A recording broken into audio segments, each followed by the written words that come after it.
Jangan dokumen AMDAL itu hanya menjadi persyaratan kewajiban saja. Betul. Tetapi kewajibannya juga harus di tingkat rakyat. Siap. Itu yang kami lakukan.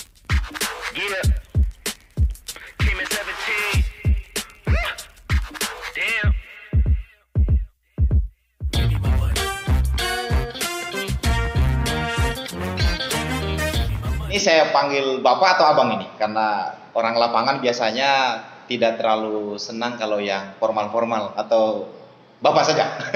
Kadang-kadang kalau kawan-kawan di lapangan, Abang. Abang, oke siap. Bang Jabir.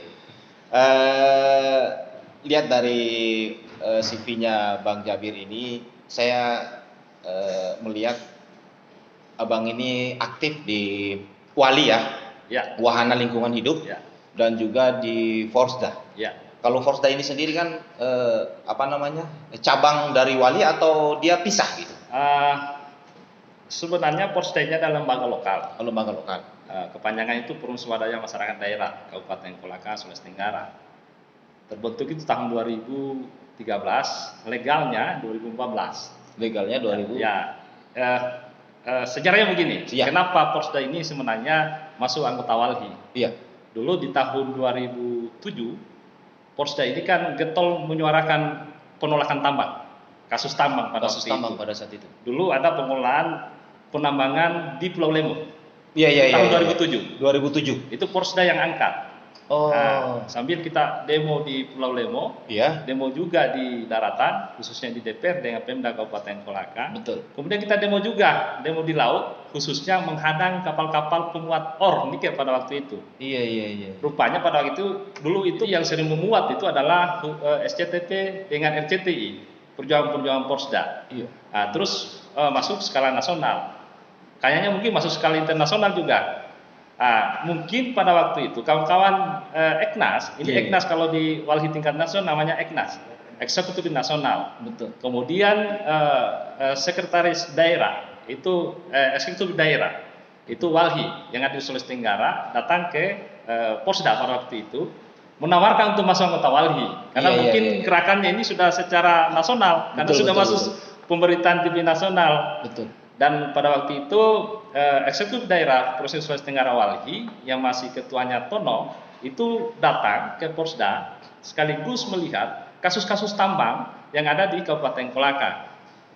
Dulu yang di bawah Tono ini sebagai Eksekutif Daerah ada juga orang Prancis pada waktu itu. Orang Prancis. Dia tergabung di dalam NGO Greenpeace. Itu kita tahu Greenpeace ini adalah lembaga internasional yang menyuarakan kasus-kasus lingkungan secara dunia.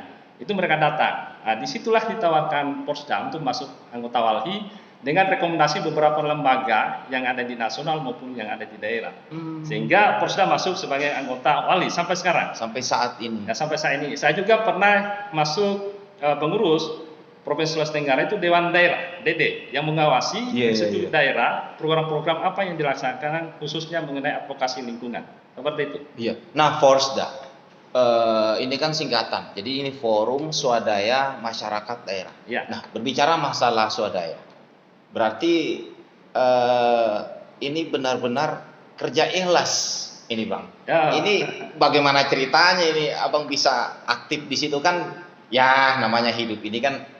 Ya kita ada anak, istri, keluarga, saudara. Nah, bagaimana memadukan antara passive income-nya Abang ini sendiri dengan aktif di dunia yang memang betul-betul menyuarakan suara masyarakat yang kalau bisa dikata kerja ikhlas tanpa hasil, gitu, Pak.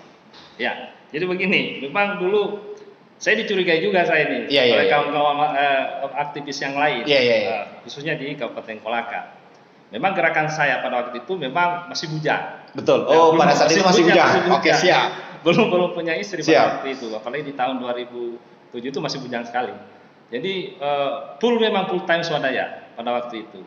Karena dulu itu permasalahan kasus rakyat, khususnya mengenai kasus lingkungan. Betul. Dalam hal ini tambang.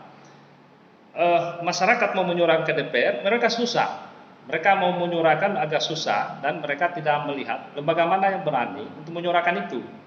Sehingga dulu itu ada beberapa orang yang kenal saya di masyarakat pesisir, khususnya bagian Pemala, itu datang ke saya Karena mungkin dia tahu bahwasanya selama ini saya sering mendampingi masyarakat meskipun per person belum terlalu dikenal pada waktu itu.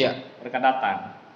Saya tanya kasus apa? Rupanya kasus mengenai pencemaran sedimentasi lumpur merah yang masuk di wilayah pesisir mereka. Kebetulan kawan-kawan pesisir ini, khususnya di Hakatobu dan Tambea, membudidayakan teripang dengan rumput laut. Budidaya teripang dan rumput laut. Di Tambea pada saat itu? Di Tambea untuk teripang, kemudian di Hakatobu itu rumput laut. Kita kumpul warga. Yang saya kumpul warga pada waktu ke Bekasinya itu baru hanya beberapa orang. Belum bisa bergerak ini. Betul.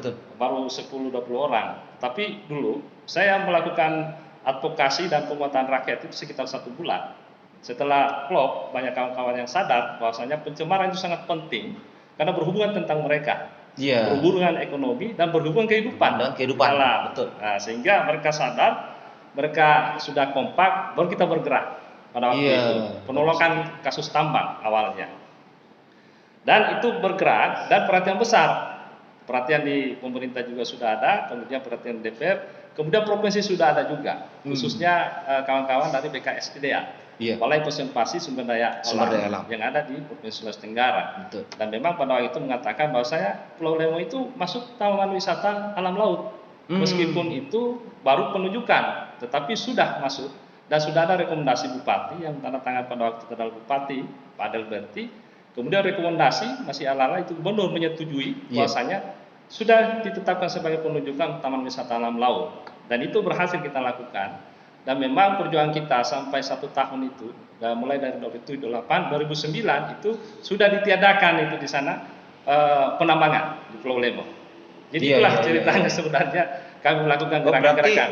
Berarti tiadanya penambangan di sana itu bisa dikata oleh Forsda ini. Salah satunya yang bergerak. Memang ada juga kawan-kawan KPA. Tapi pelaku utama, Bang. Pelaku utama memang Forsda. Pelaku utama dalam hal menggegerkan, melawan lah istilahnya, memberikan perlawanan terhadap pencemaran lingkungan, pencemaran laut dan lain sebagainya, ini kan Forsda. Nah, kalau untuk yang dilawan pada saat itu, yang paling TOP-nya, topnya pada saat itu perusahaan kah atau ada dari kalangan pemerintah? Jadi yang kita lawan pada waktu itu sebenarnya penambangan ini PT Cinta Jaya. PT Cinta Jaya. Pada saat itu 2007. Yang kita lawan adalah kebijakan pemerintah. Karena dulu masih berlaku Undang-Undang Pokok Pertambangan yang tahun 1976. Yang sekarang ini kan nomor 4 mengenai Minerba, Undang-Undang Minerba. Tapi dulu masih Undang-Undang Pokok Pertambangan, kebijakannya untuk mengeluarkan izin adalah Bupati. Yang kita lawan pada waktu itu Bupati. Masih mohon maaf, mantan Bupati. Pada saat itu yang kita lawan ini. Dan memang pada waktu itu sesungguhnya kurang tahu apakah Pak Bupatinya mengetahui itu adalah kawasan taman wisata alam laut, ataukah memang orang-orang teknisnya Pak Bupati yang memang mendorong ini supaya dikeluarkan izin. Sehingga kami bergerak untuk mengatakan bahwa saya tidak boleh dilakukan penambangan karena itu kawasan taman wisata alam laut. Apalagi di sana adalah banyak kawan-kawan yang membudidayakan rumput laut, termasuk dengan tempat fishing ground-nya kawan-kawan, itu tempat pencarian ikannya kawan-kawan di sana. Tapi alhamdulillah membuahkan hasil sekarang sudah tidak tersentuh lagi. Alhamdulillah sekarang. Luar biasa sekali. Nah, flashback ke masa lalunya Bang Jabir, memang waktu kuliah memang sudah menggeluti dunia aktivis seperti ini atau seperti apa? Aktivis school-nya sebenarnya saya di masyarakat setelah keluar kampus. Tetapi pada waktu di Makassar itu kita juga sudah ikut. Sudah ikut. Contoh kasus amarah berdarah. Betul. Salah satunya saya juga ini. Itu yang saya bilang tuh. Tidak mungkin. Pasti ada dasar dari sana. Saya ini alumni UMI. Alumni UMI 91 keluar 98. Bisa di say hello dulu teman-teman alumni UMI. Angkatan 91 kemudian aktivis 98. Angkatan 91 aktivis 98. Kebetulan saya masuk di dalam alumni 98. Karena permasalahannya saya pada waktu reformasi ini kan 98. 22 Mei sama siapa? tanggal 22 bulan 5. Iya. Turunnya Soeharto itu. Betul. Kemudian kami di wisuda itu bulan 6. Betul. Jadi sesungguhnya kami ini sarjana reformasi. Betul. 98 keluar. Betul. Dan memang pada waktu kasus Amara itu kami yang kawal kawan-kawan. Terus terang saja kami dulu berkumpul, dulu bukan BEM, sekretariat namanya. Senat dulu. Itu kita kumpul termasuk dengan UKM kampus kita. Berkumpul bahwa bagaimana kasus Amara ini sebenarnya kita lakukan gerakan-gerakan besar gitu. Iya. Dan itu kita lakukan. Sebenarnya reformasi awal itu sebelum 98 itu kan di UMI. Kasus Amara itu. Betul. Kasus Amara sampai ada meninggalnya kawan-kawan kami itu dari arsitek. Itu dari arsitek Fakultas Teknik itu kan ada sekitar 2 orang. Betul. Dan salah satunya saya mengangkat. Kebetulan saya ini anggota SAR pada waktu Luar itu, biasa. termasuk juga pengurus. Saya dulu banyak sekali lembaga. Saya juga pernah jadi komandan resimen UMI pada waktu itu. Kemudian juga pernah jadi senat HMI Fakultas Perikanan pada waktu itu. Jadi banyak sekali kegiatan di tingkat kampus. Saya juga pernah jadi ketua Bakim olahraga menembak itu di UMI. Termasuk juga saya jadi pengurus ketua Dayo. Untuk di UMI pada waktu itu. Jadi aktivitasnya besar dan memang kita bertemu dengan kawan-kawan yang baik di UKM maupun di Senat itu sangat besar. Jadi memang perjuangan kita untuk di tingkat rakyat itu karena tridharma perguruan tinggi kita pegang itu sudah ada di kampus. Setelah kita keluar lagi kita betul-betul eksis juga di tingkat masyarakat. Iya. Jadi awal sebenarnya pergerakan saya di kampus di masyarakat itu pada waktu kasus CPNST. Kasus calon penerimaan pegawai negeri sipil. Tahun 2000. Dulu itu kan banyak namanya istilah saya iya. pribadi itu AMPI. Yang lulus dulu pegawai negeri itu adalah AMPI, anak menantu ipar pejabat pada waktu itu. Saya aksi pada waktu itu. AMPI, anak menantu sepupu dan ipar. Waduh, ya betul. Itu dulu yang kita aksi tahun 2000 itu. Dan orang kenal kalau kawan-kawan yang sudah lolos pegawai negeri sipil tahu itu. Iya. Dan salah satunya kami itu yang mendorong tes CPNS di seluruh kabupaten kota. Kan kita bergerak di provinsi, itu dilakukan di daerah masing-masing. Itu tekanan kita. Padahal dulu tesnya itu di provinsi. Iya. Itu. Jadi tekanan kita masuk. Dan kami juga yang dorong bagaimana pengawasannya sama itu. Dan di situ awal kita bergerak. Saya dulu memang mendaftar, terus terang mendaftar pegawai negeri sipil, tetapi karena desakan orang tua. Saya sebenarnya hampir lama saya di Makassar, karena memang bergaul dengan kawan-kawan di sana, aktivis, memang ada forum-forum yang kita bikin di sana. Tetapi karena orang tua yang dorong masuk ke Kolaka, kita datang. Totonya kita jadi pemberontak di sini di Kabupaten Kolaka.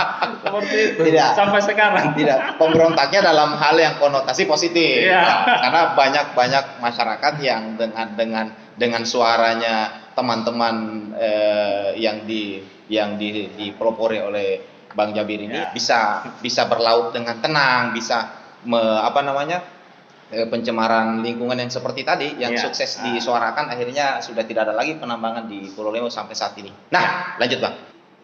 Pertanyaan saya Bang, bagaimana Wali dalam hal mengawal kebijakan-kebijakan yang mungkin tidak sesuai dengan aturan tambang yang sebenarnya pada perusahaan-perusahaan yang ada di Kabupaten Kolaka yang bergerak di bidang tambang? Ya, betul sekali itu. Ya, Bang Jack katakan bahwasanya memang kasus tambang di Sulawesi Tenggara ini begitu besar sebenarnya. Iya. Dan salah satu contoh dan kelinci percobaan itu terjadi di Kabupaten Kolaka. Terjadi di Kabupaten Kolaka. Awalnya itu penambangan di Pulau Lemo tahun 2007. Iya. Itu awal.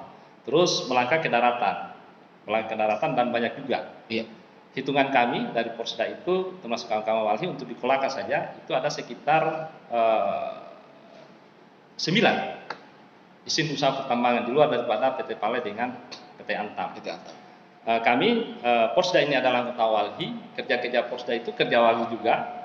Itu sebenarnya kita sudah sering melakukan advokasi di tingkat rakyat, termasuk juga berikan masukan di tingkat pemerintah. Dulu masih berlaku Undang-Undang Pokok Pertambangan di tahun 2007 sampai 2010 itu rata-rata kita mengadvokasi di tingkat wilayah. Sekarang ini kita juga memberikan masukan di tingkat provinsi. Karena kalau kerja Walhi kalau misalnya di daerah, karena Bang Jack ada 13 anggota Walhi, ada 13 seluruh provinsi Sulawesi Tenggara. Seluruh provinsi. Salah satunya Porsda.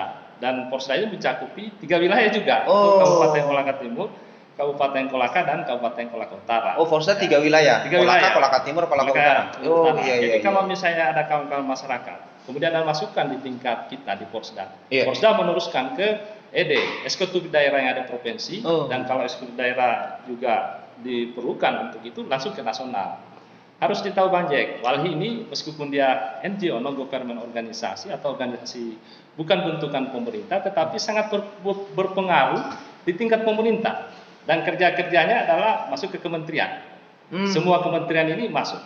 Walhi masuk di dalam itu, di dalam pengawasan lingkungan.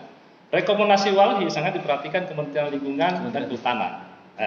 Kita di daerah, jika misalnya ada perusahaan-perusahaan yang memang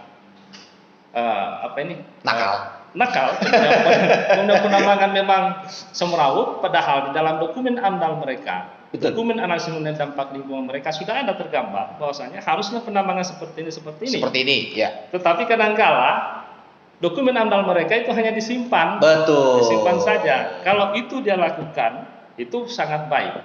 Karena di dalam dokumen AMDAL yang menyusun ini kan kawan-kawan, pakar-pakar, yang memang stratifikasi mereka ada punya sertifikasinya A maupun B untuk menyusun itu. Mereka sudah ada di dalam dokumennya itu, yang pemrakarsa yang bikin itu. Nah, inilah sebenarnya jika misalnya pihak penambang tidak melihat di dokumen AMDAL mereka yang sudah dokumen AMDAL semacam kontrak sebenarnya antara perusahaan dengan pemerintah, kemudian antara perusahaan dengan rakyat. Di sana sudah ada tata kelolanya sebenarnya, tata kelola dan tata usaha. Tata kelola misalnya adalah bagaimana dia melakukan kegiatan di wilayah izin usaha pertambangannya. Tata kuasa, bagaimana dia melakukan kekuasaan di wilayah pertambangannya. Artinya berarti harus berbicara tentang rakyat di sana.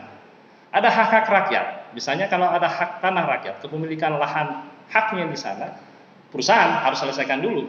Nah, begitupun juga kalau misalnya ada hak-hak kelola rakyat di sana, khususnya mengenai nelayan. Taruhlah misalnya ada mereka rumpun-rumpunnya di sana, ataukah ada keramba-kerambanya di sana, mereka harus investigasi.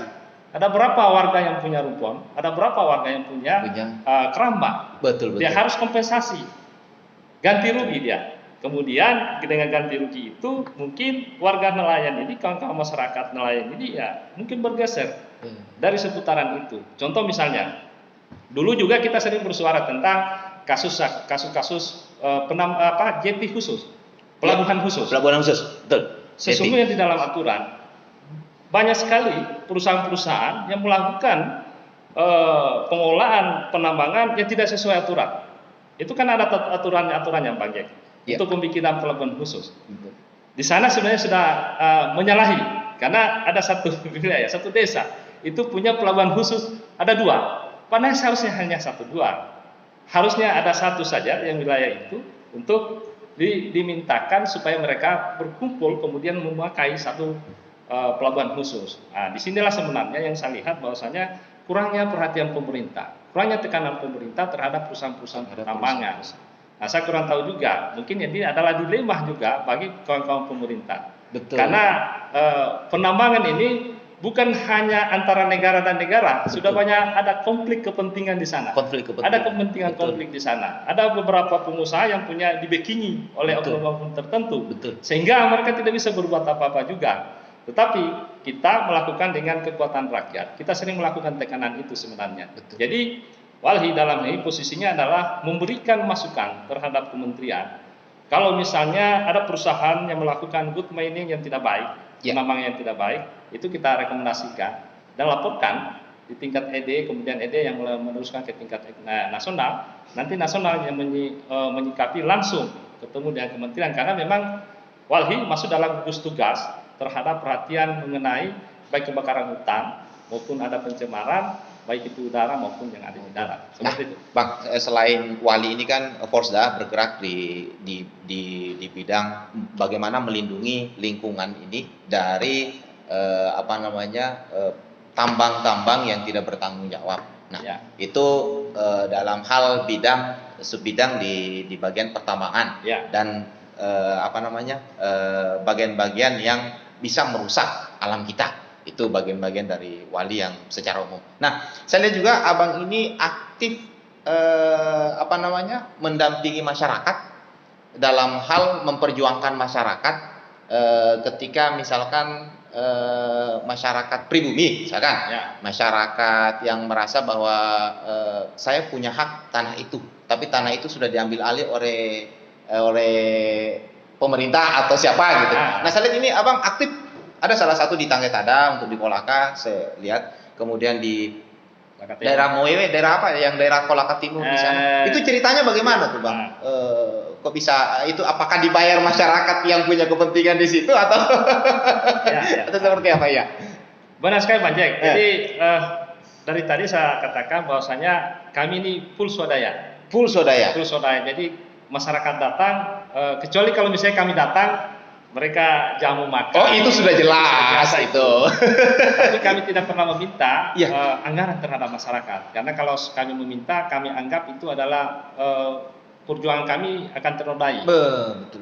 Masalahnya begini, kalau kami minta seperti itu, kami tidak full berjuang. Iya, betul.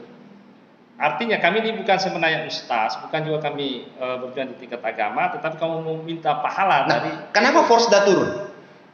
Begini, rupanya kawan-kawan masyarakat ini mungkin lembaga yang mendampingi seperti ini sepertinya tidak ada di Kolaka atau di Kolaka Timur. Forsda diminta itu.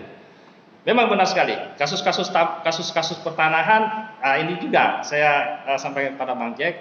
Kebetulan Forsda ini masuk juga KPA. KPA itu secara nasional namanya Konsorsium Pembaruan Agraria. Pembaruan Agraria. Lembaga NGO atau organisasi non pemerintah yang bergerak di bidang pertanahan. Kebetulan Forsda masuk anggota KPA. Masuk anggota KPA juga. Berarti untuk yang tadi itu masuk anggota wali mengenai bergerak di lingkungan. Ya. Ini masuk KPA bergerak di bidang pertanahan. Siap. Khususnya mengenai reforma agraria. Yaitu reformasi tentang pertanahan untuk kasus-kasus yang ada di tingkat rakyat. Betul.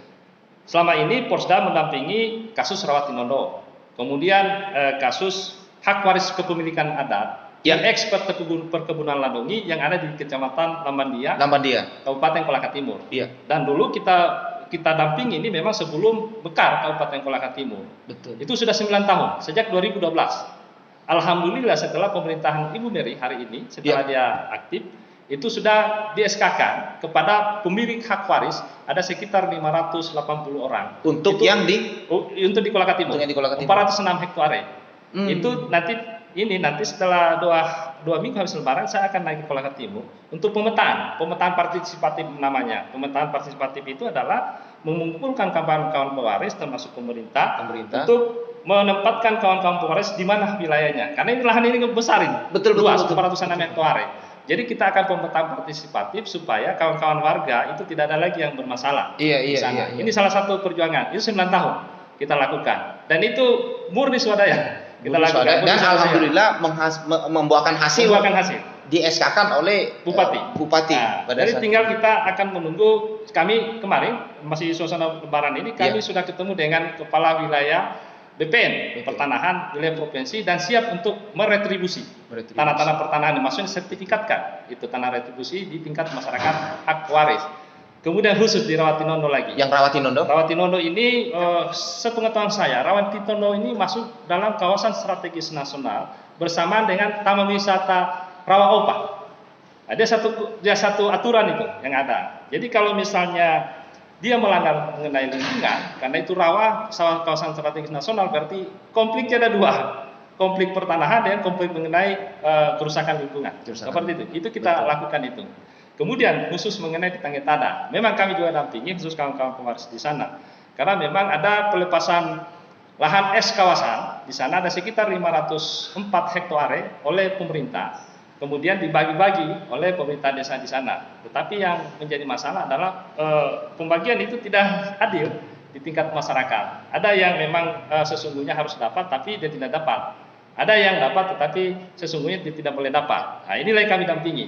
Betul. Kemudian memang konflik pertanahan, inilah mungkin juga menjadi PR bagi pemerintah. Kalau di kami, di Forsda, maupun kawan-kawan walhi, maupun KPA, kami memahami tentang bagaimana tanah-tanah redis, tanah-tanah reformasi agraria yang harus dibagi ke tingkat rakyat. Harusnya memang pemerintah daerah membentuk satgas, satuan khusus untuk menanggulangi tentang konflik pertanahan yang ada di wilayahnya. Dan ini pemerintahan Jokowi memang mendorong itu ada Impres nomor 18 itu yang memang untuk menyelesaikan kasus-kasus reforma agraria yang ada di wilayah, baik ada di provinsi maupun di tingkat kabupaten. Kolaka itu belum ada. Kolaka belum ada. Karena permasalahannya kalau saya lihat Kolaka ini khususnya di pemerintahan dia mau kerja sendiri. Seharusnya melibatkan semua unsur teknis, baik itu pemerintah, DPR maupun lembaga-lembaga NGO seperti kami yang memang tahu bagaimana kondisi rakyat. Betul. Karena kami ini ada di tingkat rakyat dan memang kami yang sering dampingi rakyat. Karena terus terang saja kita akui memang di Provinsi Sulawesi Tenggara ini tidak ada tanah adat, tidak ada hak wilayah. Iya. Tetapi yang ada itu adalah hak waris adat, hak waris tanah, kepemilikan adat. Hak waris tanah itu diakui oleh adat. Iya. Contoh-contohnya hak waris adat dan hak waris tanah diketahui oleh adat adalah contoh-contohnya salah satunya alas haknya adalah adanya pohon sagu. Iya. Kemudian adanya pohon pinang. Tidak mungkin pohon sagu tumbuh sendiri. Tidak mungkin pohon sagu tumbuh sendiri. Nah, ini. Betul. Inilah sebenarnya saya lihat bahwasanya kekeliruan pemerintah. Seharusnya mereka membuat juga tim atau memberikan membuat penelitian seperti itu bahwa yang mana ini hak-hak waris tanah kepemilikan adat. Betul. Karena yang berkonflik ini adalah antara masyarakat pribumi dengan yang pendatang. Iya. Contoh misalnya di Kabupaten Kolaka Utara khususnya Kolaka khususnya yang ada di Tanggetara. Apalagi di lahan-lahan USN. Yang saya tahu di lahan-lahan USN itu kawasan USN yang sudah diberikan oleh warga ke USN itu kan wilayah-wilayah yang sudah bebas. Ya, betul. Tetapi ada orang yang datang mengklaim, katanya itu hak wilayah, katanya itu hak waris. Harusnya mereka membentuk tim. Di situ ada orang pakar hukum mengenai reforma agraria. Kemudian ada NGO misalnya seperti kita dilibatkan. Seperti apa sih itu hak waris? Seperti apa sih itu hak adat? Yang ada sebenarnya di Kabupaten Kolaka ini adalah hak waris tanah kepemilikan adat. Tidak ada hak wilayah, tidak ada tanah adat. Kalau itu pun mau didorong, itu harus diadakan penelitian. Tetapi saya yakinkan kalau diadakan penelitian hak waris atau hak tanah adat di Kabupaten Kolaka ini tidak ada yang lolos. Yang saya tahu persis ini yang lolos, yang memang diakui ada impresnya, itu ada 9 wilayah. 9 wilayah. Wilayah di Indonesia ini yang memang diakui ada hak adatnya. Yaitu adalah pertama kalau kita di Sulawesi itu ada suku Kajang. Ini adalah suku Kajang, ya suku Kajang Dalam. Ulukumba, itu diberikan ada hak hutan adatnya di sana. Betul. Artinya itu adalah wilayah mereka, bukan lagi wilayah negara. Nah, kenapa mereka diberikan? Karena permasalahan mereka dari dulu tinggal di situ dan tidak pernah keluar dari wilayah itu. Betul. Kalau di Sulawesi Tenggara, khususnya Kolaka, tidak ada wilayah-wilayah lagi masyarakat yang tinggal di hutan. Hampir semua sudah di kota.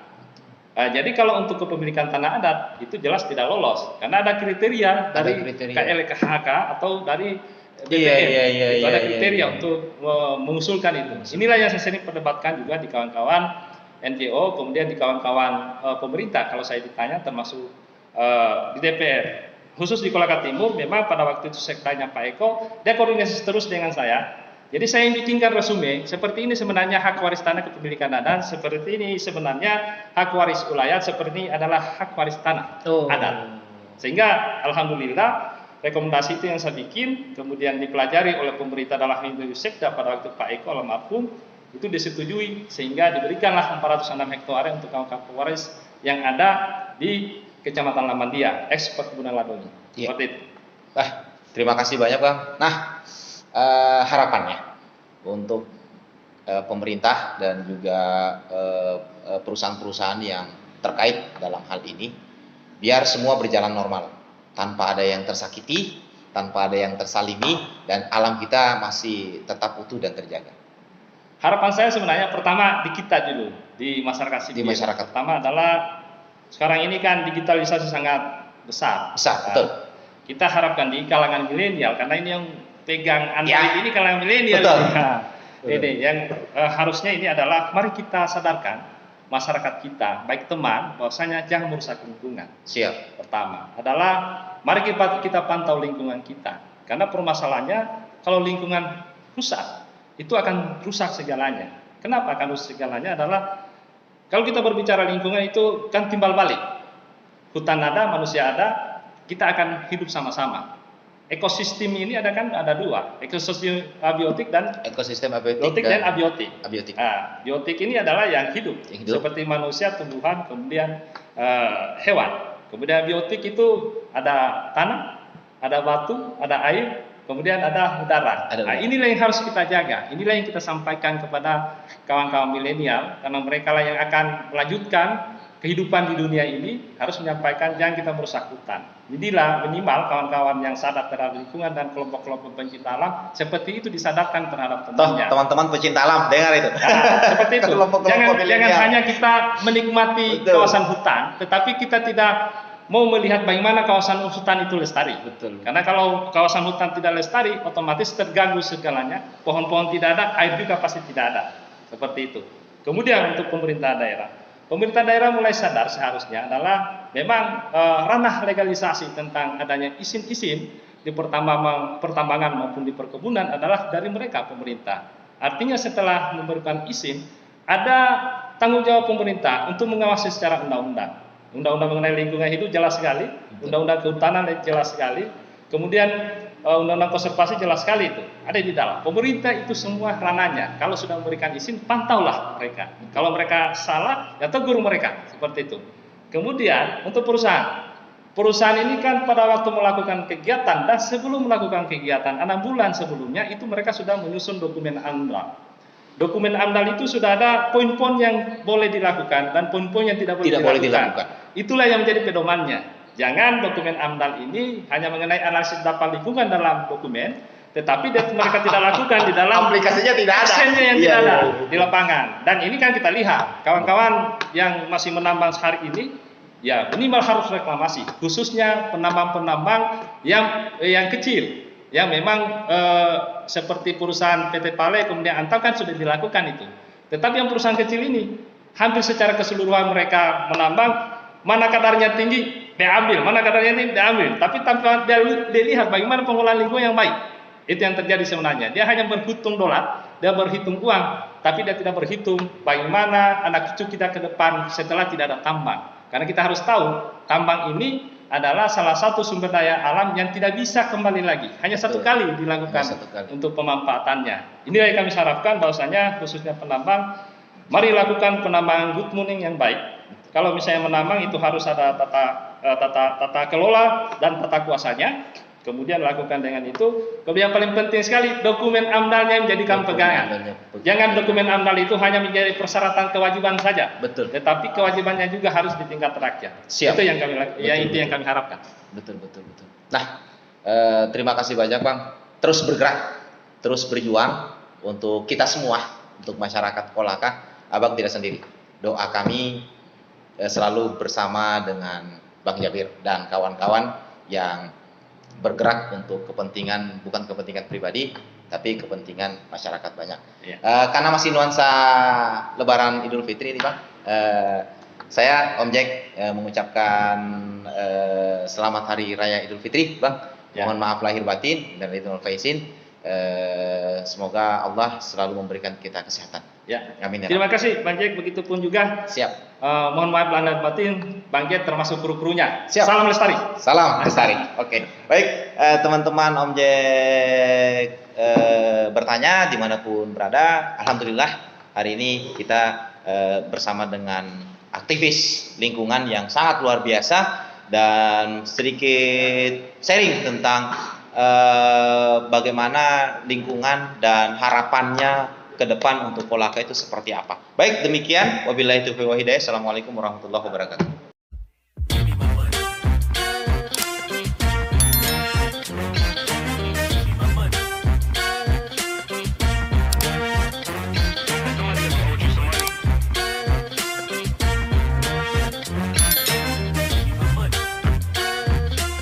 Hey, check this out. I gave you 10 a week ago. You told me that you got me when